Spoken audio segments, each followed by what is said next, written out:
Okay, all right. It is a couple minutes after 12, so we'll go ahead and call the meeting to order. Could we have roll call, please? Kathy McCoy, Present. Lorraine Boucher, Here. Mark Helwig, Gary Philbindo, Here. Tom Hoff, Here. Jeff Johnson, Here. Katie Colby, Doug Motek, Here. Bruce Paquette, Here. Jeff Schley, Tweed Schuman, Here. John Yackel, Elaine Smith is on Zoom, Are we? and Jason Weaver is on Zoom. I'm there. I just Okay, said present. so we do have a quorum. If you Right. please join me in rising for the pledge of allegiance.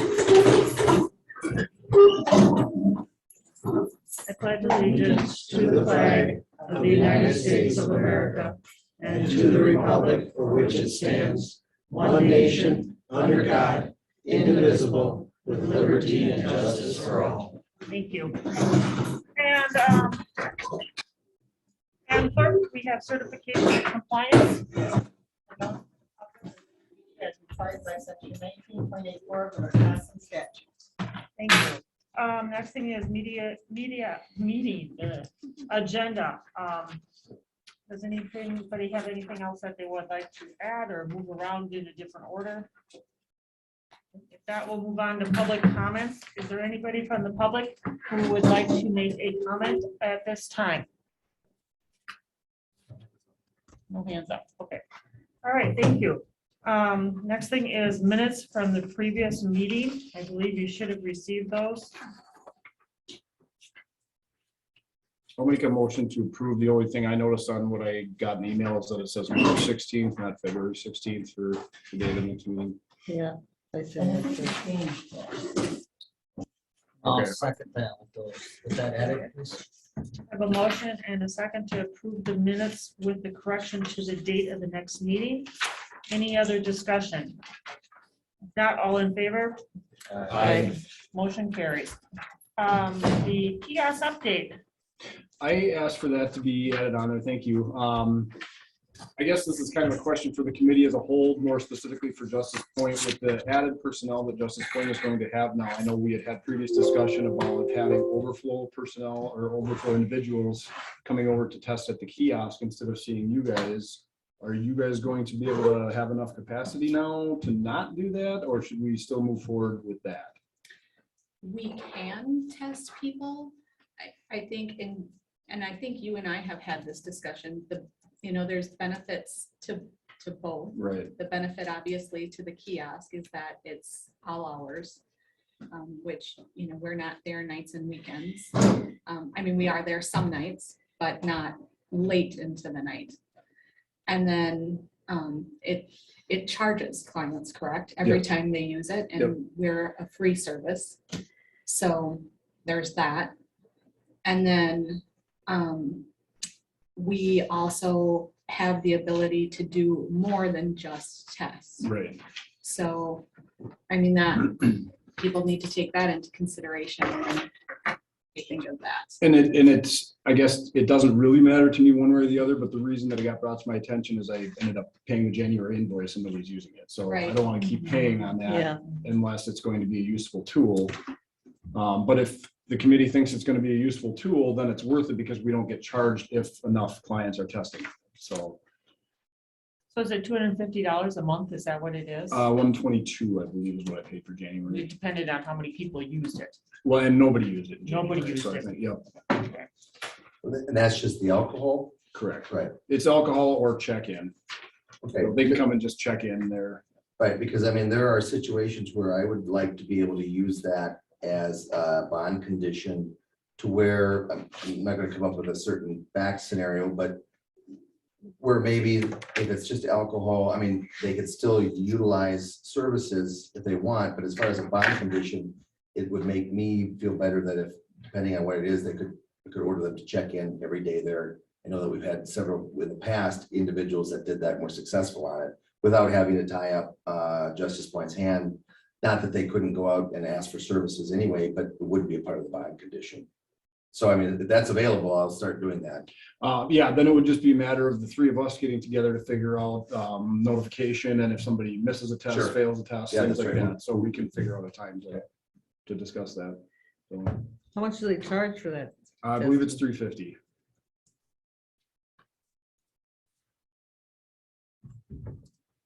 Jeff, and we only have the one kiosk, correct? Correct. Yep. At the jail or the sheriff's? It's right in the entrance way there where the first door is open 24/7. The second one is the locked lobby door outside of business hours. So it's in between there. So it is available 24/7.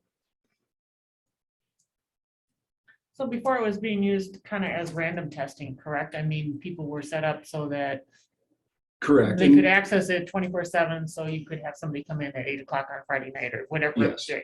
Yep, and Diane McNamer had that all planned out. She would bring people over, get them set up on there. I went through the administrative report training on that. I would just have to have some additional training with that, Michael, on how to get people set up. And, if it's a few people here and there, I can make the time to do it. If it's going to be a lot more than that, then we might have to figure out a different avenue. Because At this point, you wouldn't be ready to, or want to have somebody say it'd be random. It would just be, you report at this time every day, just to make sure that you're sober at that time. I mean, that's about the limit of it right now without additional training or anything like correct. that. I can have it set up. Like if I get somebody set up on the back side, the computer side or the Okay. reporting side, I can set it up to send out 3 random text messages a week, and they have an hour to show up and Okay. take a test. So, Mr. F, you think that'd be a useful tool for you? I mean, in terms of. We've keeping used it in the past and Yeah. that, well, it's what it is. It's an important tool because especially with alcohol, you're concerned about the compliance with the bond and,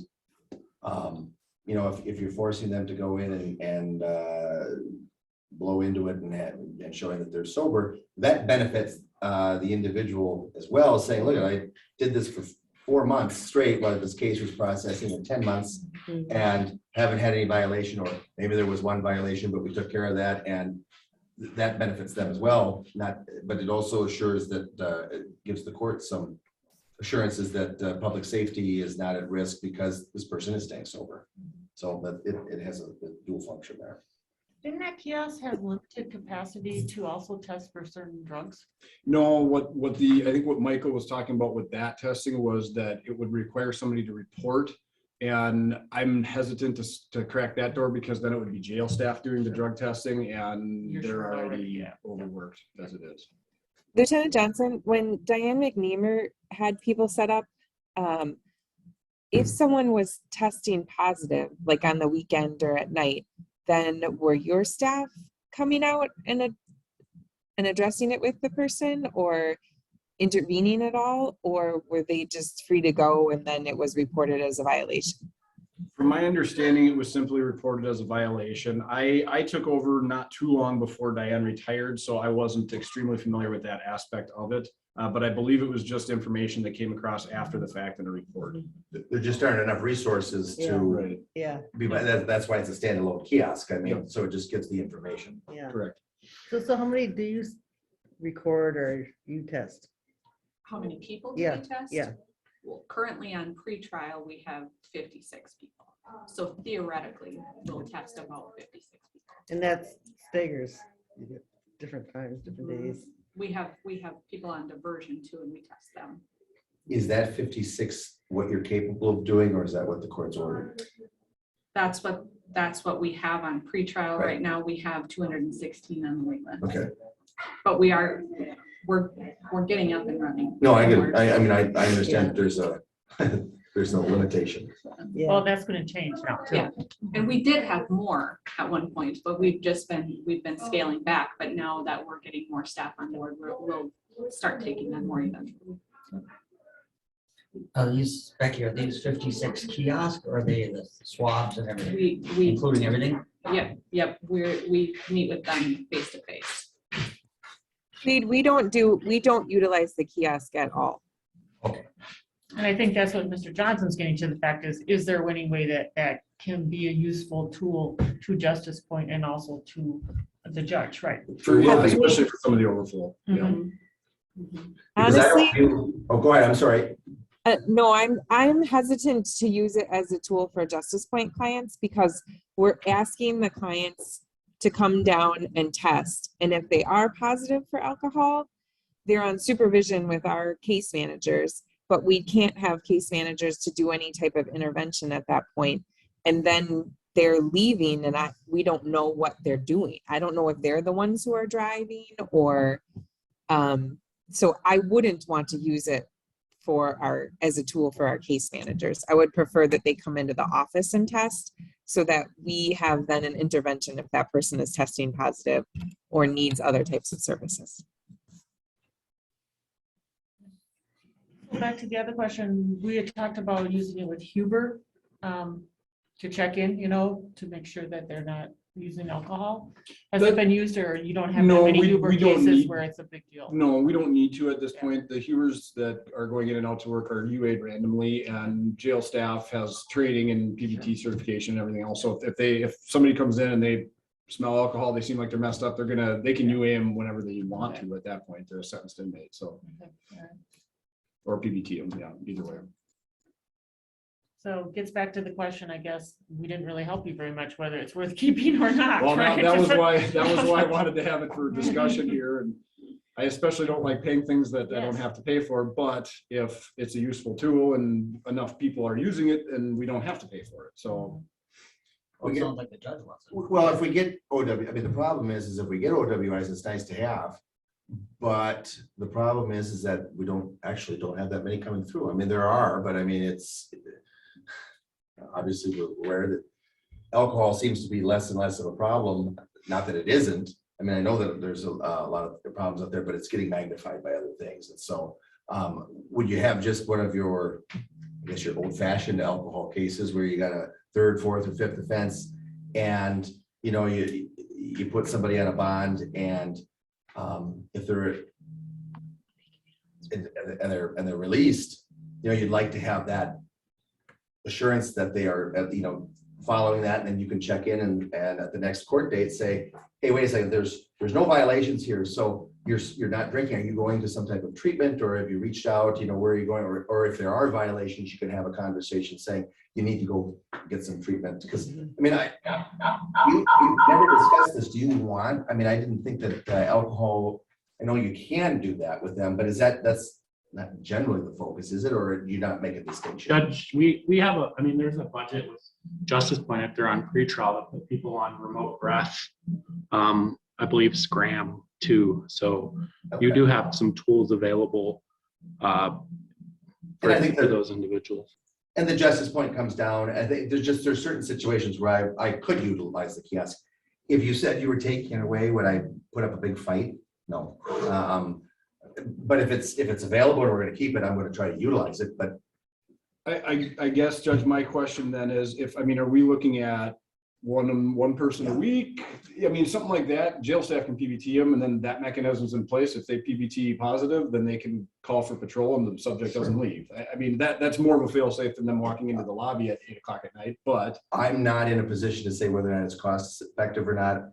If money wasn't an object, I'd say, yeah, that'd be great to have. But yeah, there's just not that many OWI cases that are coming through that if Justice Point is dealing with them as same as a meth or something like that, that should be fine too. And we have a PBT in the office Okay. that we utilize also.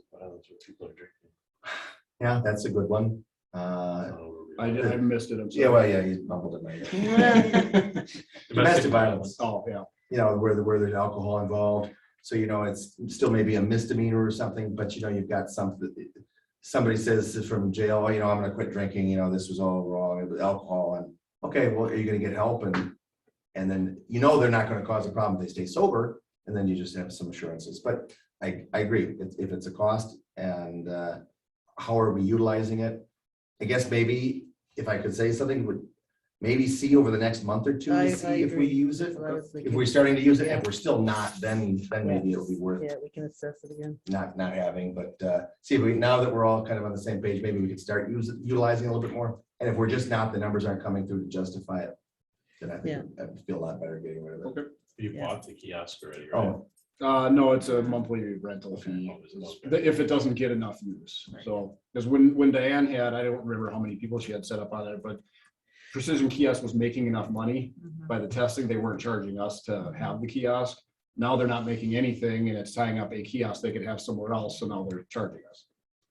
So, too bad that can't test a whole lots of things. But Yeah. yeah.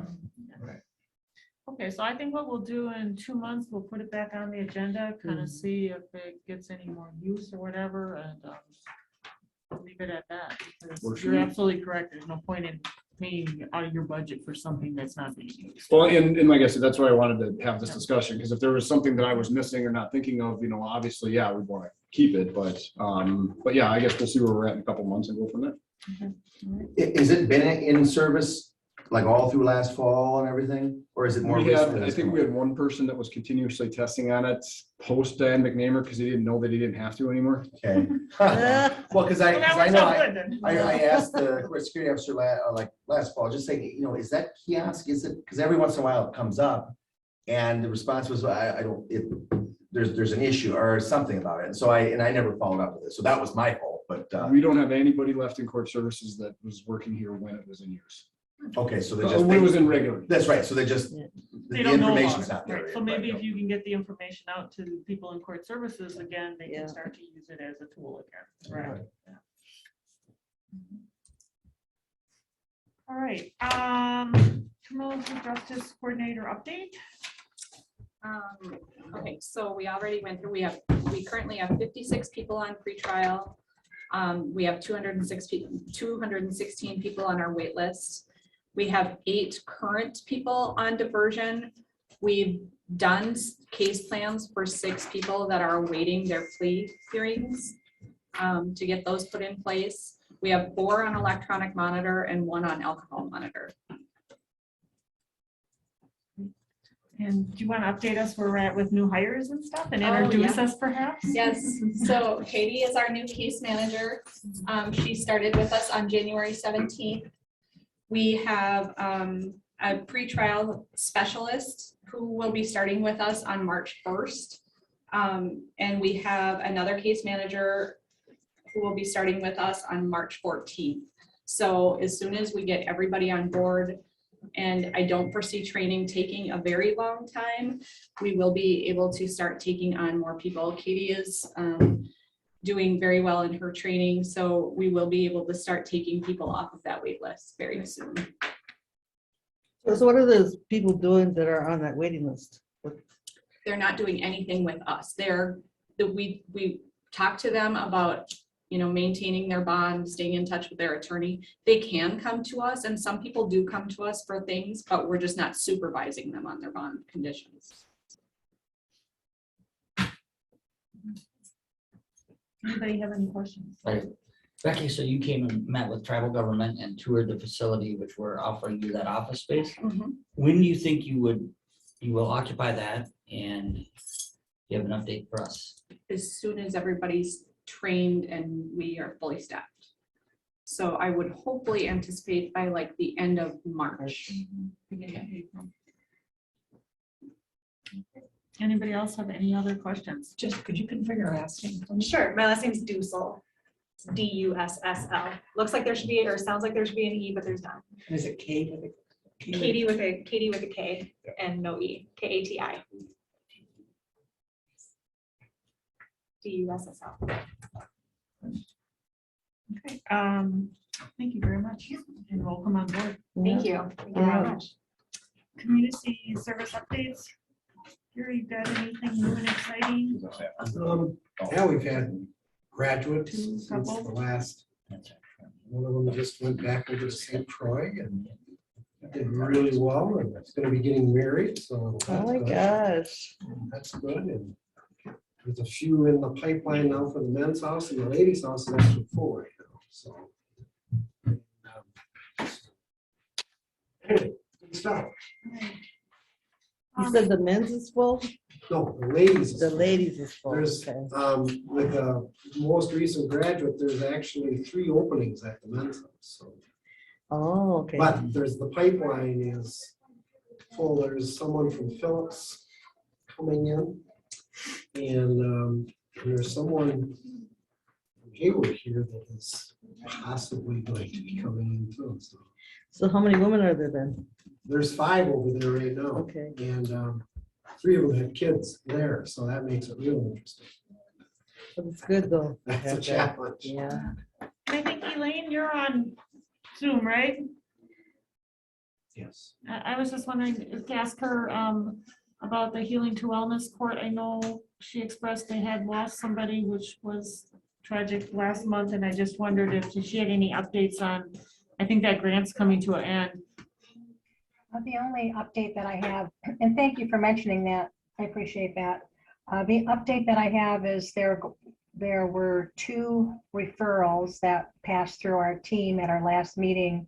And so the next time that we hold court, which will be probably in about 3 weeks because somebody's on vacation, our case manager's on vacation, and then there's that holiday next Monday, so we'll probably have it the following week if everybody's back. We will welcome them into the court. So then we will have 2 participants, and the grant does end the end of September, but we're looking forward to having new participants. And of course, they're both high risk. That seems like that's all we get. It's high risk.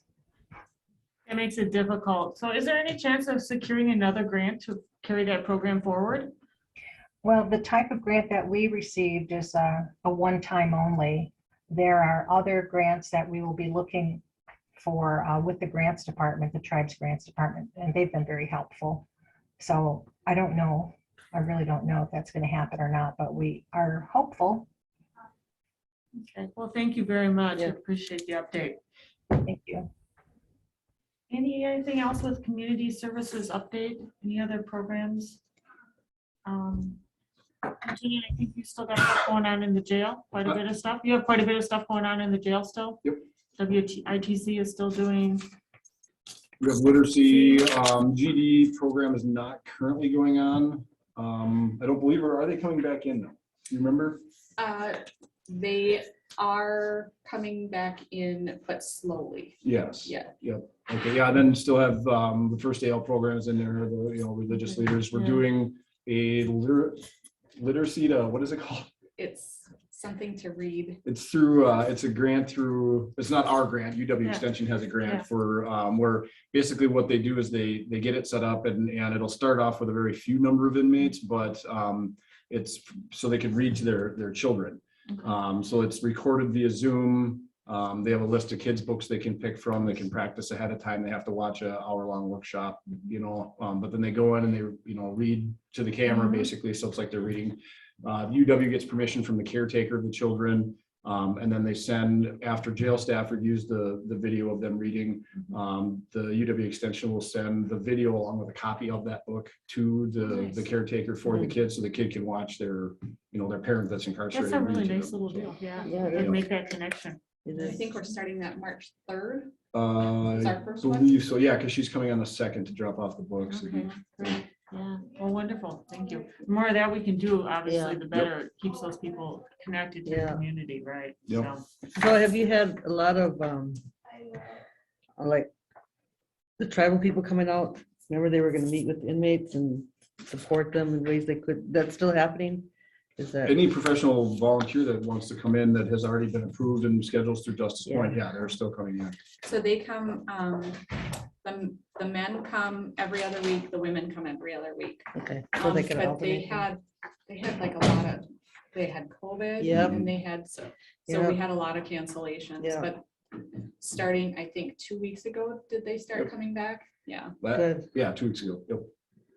good.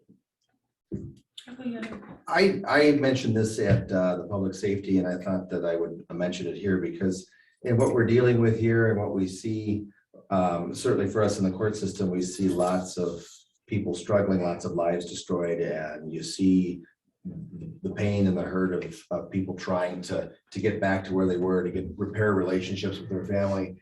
And I have at least something that moved me recently, and it's a good story, and it's an ongoing story, but it is a positive, and I think that it would hopefully inspire everybody here too as well. And that happened back in December, and it's been ongoing here as far as the good part of it. We had an individual that came through court, and I would say that it was a female. She came through court a little over a year ago, probably in 2020. And it didn't meet one of those qualifications for the eviction, and she had children, and she was a victim. And it was difficult to do because she was angry at me, yelling at me, and I understood that. But I also suspected that she was a drug user and that her life was kind of spiraling out of control. And she was a tribal member, and she, with, it was social services that intervened and children were removed. ICW was there monitoring as well. They were all working together.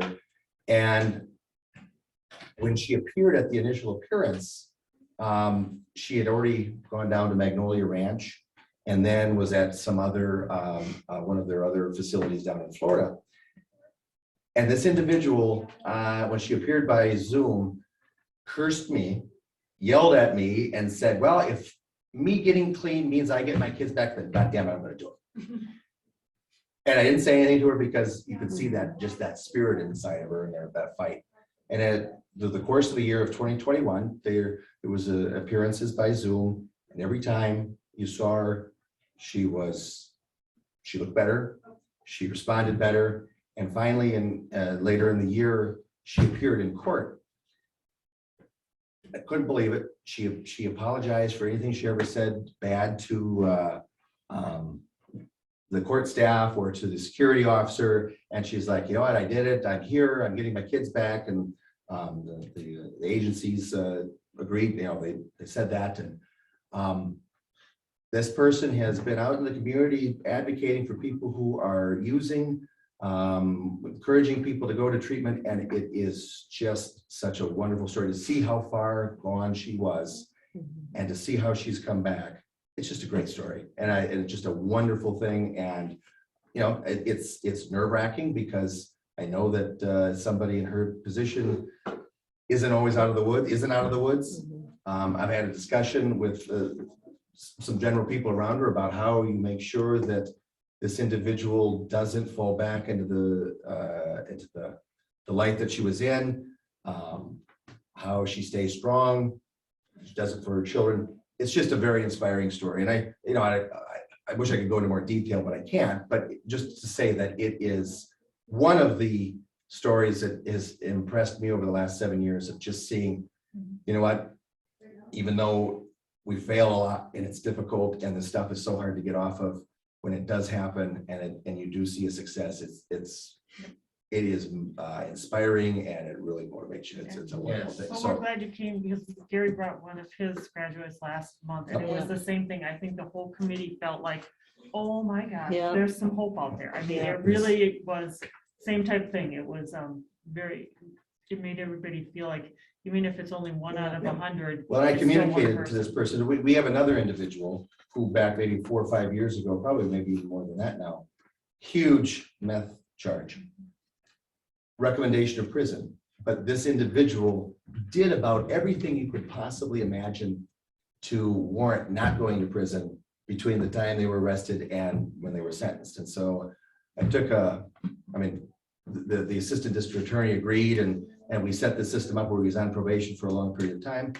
And that individual comes to court almost every Tuesday to sit there for an hour or two and he describes it as his therapy to make sure that he doesn't come back into, fall into the lifestyle that he was in before. And he was in my mind, the one person that, well, if he fails and goes back and falls off the wagon, so to speak, it's going to be difficult to take. And now I've taken this other individual, this mother, and I said, you're in that same position. If I wake up on a Monday and find out that, you know, you're back into this lifestyle, or, you know, you're using drugs again, or God forbid you're dead, it's going to be a huge punch to the system. I mean, you know, we rely on these people in the sense of, I mean, I see so many people come through. I try to give them some inspiration and inspiring them to, you know, fight for their children, fight for their sobriety in their life. And then you get a few that come through and inspire you because of what they're doing. And that's great to see. So, I mean, it's not all bad. I mean, there's a lot of bad out there, but Yeah. there are points of light. Absolutely. And I think that's important to keep acknowledging those, because that helps to spread that, inspire others. I just want to throw something in there real quick. Our shelters serve its purpose now. Some are homeless, some need this, some need that, some need more treatment, some need more care, some are caught up in the system, you know, it's a variety. But I ran into, because I don't always get to make it there, I have too many meetings, but I went over there the other day, and I said, I gotta get over there, so I did, to the women's shelter. And we have family now, the family and the women. So we have both, one wing and the other wing. But one of them there, and I know a lot of people. But anyways, was happy to see me. I've been sober 4 weeks now. She was heavy into things, you know, in and out of the system. I know she was struggling, poor health, I mean, all the way around. But she was sober 4 weeks. That's the healthiest I've seen her look in a long time. Now, as leaders, we tried to help our people in different ways. And I know we were trying to get in hotel rooms. I needed that because they need something during those times. However, we have the shelters running now, and the county has those ones. So we encourage them to go to where they can get the help they need. But that was a blessing. She's still here. She's going forward. She said, this has helped me so much. I said, this is what it's all about. We don't want to see him in jail. We don't want to see him in prison. We don't want to see him in the courts. We don't want to see that. We don't want to see him battling with those addictions and dying so young, and at any age, actually, those who are battling with that addiction. So anything that we hear is so good to hear, because that's the direction we need to go in. Just so that this committee is aware, I don't know if I've ever communicated this, but the court makes it I can't say it's 100%, but it is very common that if somebody is on custody on a drug charge, and an attorney or somebody connected to that defendant has arranged for an inpatient treatment, or something like that, and provide the bed date, the court will modify the bond so that they will attend an inpatient treatment. I mean, I can't say that it happens in every case, because sometimes the charges are just too big that, you know, you're not sure about that. But that does happen on a regular basis where, okay, this, you know, maybe they were on a signature bond, but then they continue to use, or they didn't come to court, so now they're sitting on cash. They can find an inpatient treatment facility. I will modify the bond and let them That's go. good, because that brings us up to our next point Yep. to kind of come into, is that when we had our last meeting last month, Justice Point was going to get together with the DA, and hopefully you will be involved also, and the attorneys in town, because they're usually the defending attorneys. Bruce is shaking his head. There are no attorneys in town. I mean, the truth is, most of the criminal defense attorneys, they're not in town. That's the Okay, that's okay, beside so, the point. okay, but anyway, well, the idea was to try to get people in a room, Justice Point, do a little presentation, because they all have representation. I mean, somebody's public defender's office or whoever, they have to have an attorney representing them also. And to get the buy-in and let them know that there are these programs out there that for their clients to get into, like you're talking about, if they can come up and say, I'm going to work with Justice Point, or I'm getting, you know, so they know what's out there for their clients also. Okay.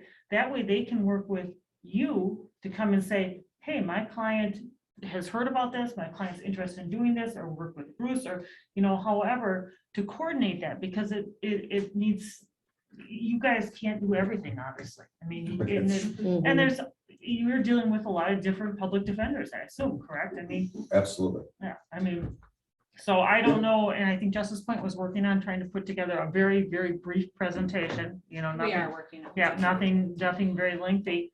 And so most of the people are represented by attorneys, the public defender's office, then, not from people in town, or how? Well, is that? that is a problem, is because we have 4 public defenders out of the office in Spooner, and they cover everything in Sawyer County, Washburn County, and Burnett County. So they're divided up amongst the 3, and they really never meet their clients unless they come to court, and sometimes they don't come. So it is, we have a lack of attorneys representing criminal defendants, and that is a huge issue as well. My different courts have different viewpoints on Zoom, and there are some courts that you know, just are difficult for attorneys to deal with. I think, I mean, the feedback that I'm getting is that I'm fairly lax, because if you are an attorney and you need to appear by Zoom, the only requirement that I have is that you've been in contact with your client and that your client doesn't have a problem. And I really haven't had anybody say, I want my attorney here, I don't want them appearing by Zoom. So that means we get attorneys from Eau Claire, we get attorneys from Milwaukee, Madison, and we process these cases now. My concern is, are they really getting adequate representation or adequate timed connection between attorneys and defendants? But at least you have one. I mean, whereas the alternative would be that you just don't have any. Yeah. And so that is an ongoing problem that the state of Wisconsin needs to address. That we don't have enough attorneys up here willing to take that. Yeah. We're getting by, but it's you're talking to attorneys that you want to get in the room, and I agree Or with your by idea, and Zoom. I get I that. mean, we just want to get the information. Figuratively out. speaking, Yeah. figuratively speaking, and I think that's a good thing. Some of the limitations on that might be just that these public defenders, I know they come through the court and they have so many cases. Yeah. They're who's who and what's what, and you know, they're Yeah. young lawyers and they're not all that experienced, and Yeah. they're, I think, struggling to some extent on keeping up too. But Mm-hmm. but definitely that, I mean, they should have a whole group of people that they're representing that should potentially qualify for the type of diversion that we're Exactly, talking and just about. try to get the education factor out there to get those people, I think. And I spoke briefly with the DA about the point that you had made about, you know, how do we get more people into this? And, you know, I mean, my position is that, I mean, I can't really be involved in the sell of it. I can be involved with the information of it. But the sell, it has to be between the DA and the defense attorney and things like that. But I haven't denied any that have come through. So I mean, you know, I'm for it, and I will follow through on it. But yeah, that's it. And it's hard. It's Yep. a disconnect, and it's just trying to get people the information so that they have those resources to share with their clients, and the DA has those resources, and, you know, And I don't know part of, I'm sorry. yeah, well, I'm sure, and I know you're absolutely correct about public defenders. I mean, it's a crisis. It truly is. And I don't know if the part of the issue is that maybe because I know these drugs are so powerful that if they are addicted and they're in the court system, I know a lot of people are hesitant to want to be in a program like that because I think they're afraid they know they're not going to succeed because this is hard. I mean, you know, you see people time and time again come through, and you know, it's not just okay, well, you know, I think I'm going to quit today, and then, you know, I'm going to really buckle down and quit. I mean, this is a time after time of just trying to get information about, okay, now what are my triggers and what is going to make me go back? Is it sober living? Is it stress from a family members? All these things, you know, and it takes a long time to Grant establish that. spoke to that last time. This wasn't his first attempt at it. No. I mean, he had Right, talked right. about that, and this time it stuck, you Yep. know, so I think we all know it's not a one-shot deal. Yeah. It's not gonna work necessarily, so. Like Kathy, I'd like to say, good points, Judge. Mhm. We lack resources, local resources. We are sending people to Tennessee and Yeah. that works sometimes, but Yeah.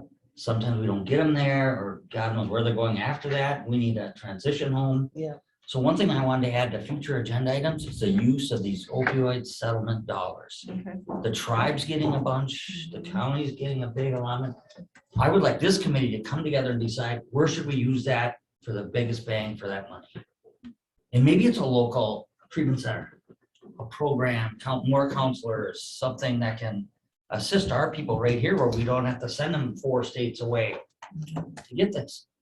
But I did, speaking to your point about the Magnolia Ranch, and I remember when that first started and the tribe started sending members down there, I thought, okay, hey, maybe it'll work, it's great. And then when this one person came back from it, And it worked. wow. Yeah. you know, You see that? Yes, And they've got absolutely. reported to us. I know who that person is. It's Yeah. amazing.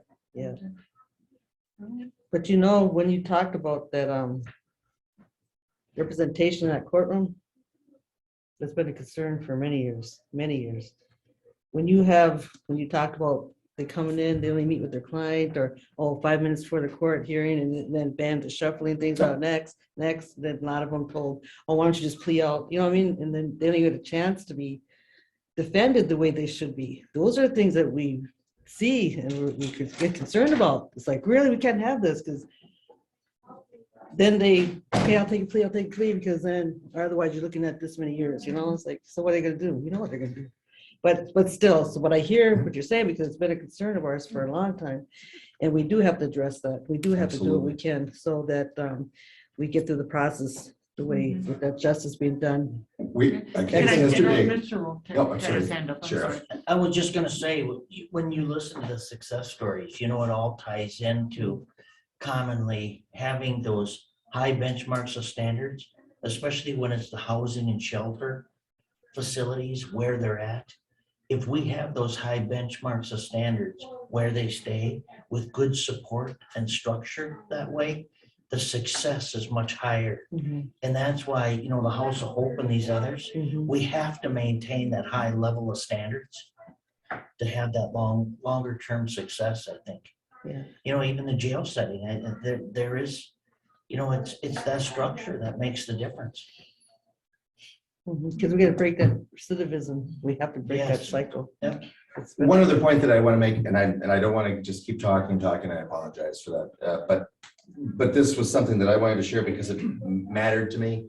And that was in meeting with some of the people from, that run the Magnolia Ranch. I had lunch with them. And there was an individual there who had been in jail and he has, I think, a year clean now. And he was talking to me about, he was talking about a 30-day treatment program. And and he said he went in there and he came from a family that, there were drugs everywhere. He really didn't have much of an upbringing. I mean, parents used, family used, it was everywhere.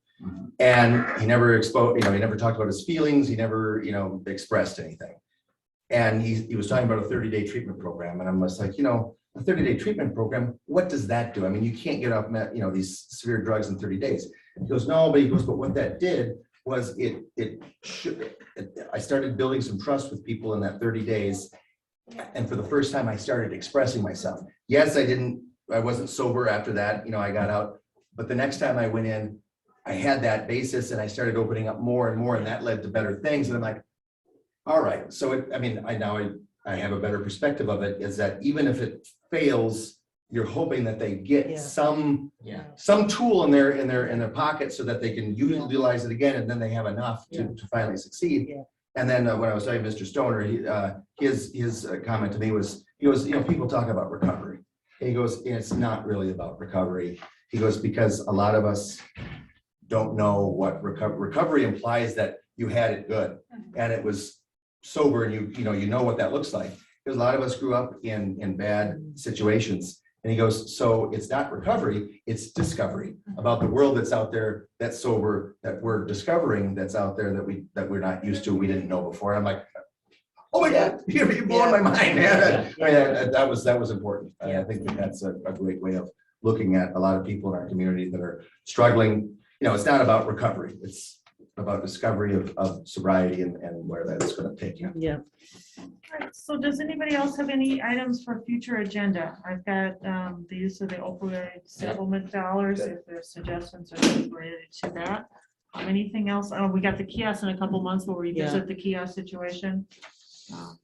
I just want to say with Tweed bringing up there about the money, that boy, we could sure use a place right here in Sawyer County. We have enough problems with that. And I just got called by probation last week wanting to know about sex offenders, if we had a place. Yeah. Yeah. And it's like, there is no No, place there for those isn't. guys There to go. isn't. And it's like, they're gonna get out and Yeah. then they're wandering the street. And it's like, what do? We Yeah. need, Right. we need a place because we're forbidden Yeah. by our location there. Yeah. We can't have them. No.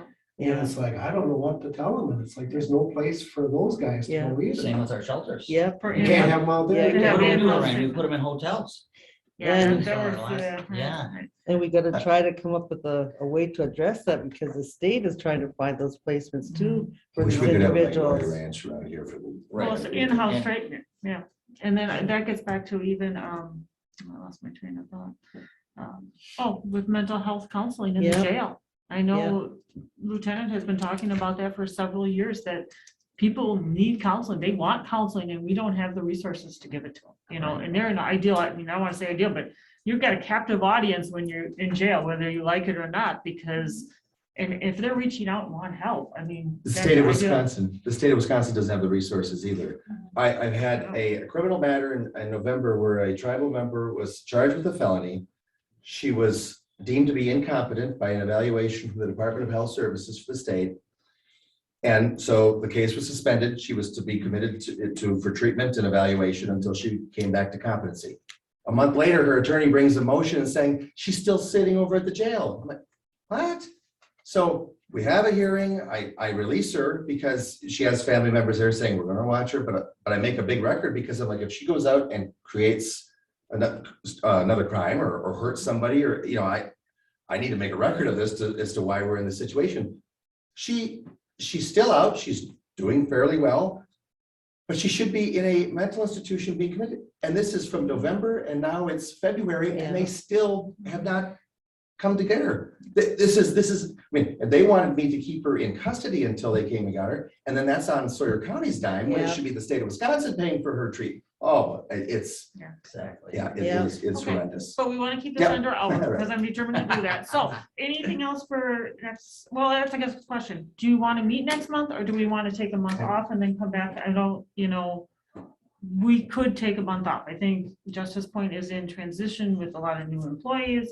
I think you're working on some things with the attorneys. Visit the kiosk in a couple of months. Is anybody opposed to not meeting in March and then meeting again in April? Is that okay with everybody? Yes, I'm not. So good. As long as we can all think about the uses of that. Sure, I think that would be an excellent Because the idea. judge Start is right doing on. some research, Yeah. right? When Okay, they come home so, from recovery, they need transition. They don't just go. Yeah, and we They're do not need a clean. place for those vendors. yep, so let's look at April then. What's good for people? Wednesdays, we've been doing Wednesdays. Second Wednesday or third Wednesday. Second and Second is third, out. second is out for us, third Good. is out for me as well. We'd like you here for the kiosk. The first. Keep in mind, Yeah, I was just gonna say the first Wednesday, then that's not quite 2 months. It bumps it up a little bit, but I don't know. Does that work for everybody else there? You're gone. yeah, we've got board elections in April, so we could have new committee assignments. Is that gonna make a difference? When is that? April 5th is the election. It won't be till Oh. April 18th. That won't make a difference. Because we'll still have people, because we only have, how many county board reps? One, two? Two. Two. We should still have a quorum. So April 6th, does that work for people then? Everybody here? So far, so good. What do you think, Wade? Yep, I got it open. Judge? Yeah. Bruce, that's good for you or? I'm stuck here all the time. Yeah, sunshine. Yeah, there you go. Okay, so let's do Wednesday the 6th. Let's do it at noon then, okay? On April, that's April 6th though. Not March. And we will miss Mr. Hoff. Well, We thank wish you. you And well in your retirement and you have been very instigation. You had a I haven't representative. slept. I have not been sleeping very much lately, yeah. Instigated. Yes, Yeah. yes, the major one instigator, yes, thank you, Yeah. Bruce. Well, this will be the last time I address this group, so I think I just wanted to say thanks for this group getting together. I think this is one of the most important committees this county has. I mean, they all have their separate functions, but this is the only one where we get all the major players together, including the tribal friends that we have here and law enforcement. I mean, these are the pieces, except for health. I mean, we need to get the health department I more think involved in Julia this too. is gonna be the key. Yep. I've talked to Julia a couple times did and too. I know you have, and I think Julia will be our key hopefully for Health and Human Services to start to get involved here too. Yeah, and Nikki with her crew from Justice Point, always finding people for us here locally, boots on the ground that have the expertise to help us. I mean, this can really make a lot of bang for the buck here. So I I think so, too. hope you guys continue on and continue success. It's great to hear those stories. Yeah. You can always zoom in by audience. Absolutely. Okay, that we're adjourned. Thank you, everybody, for All right. coming. Really appreciate it.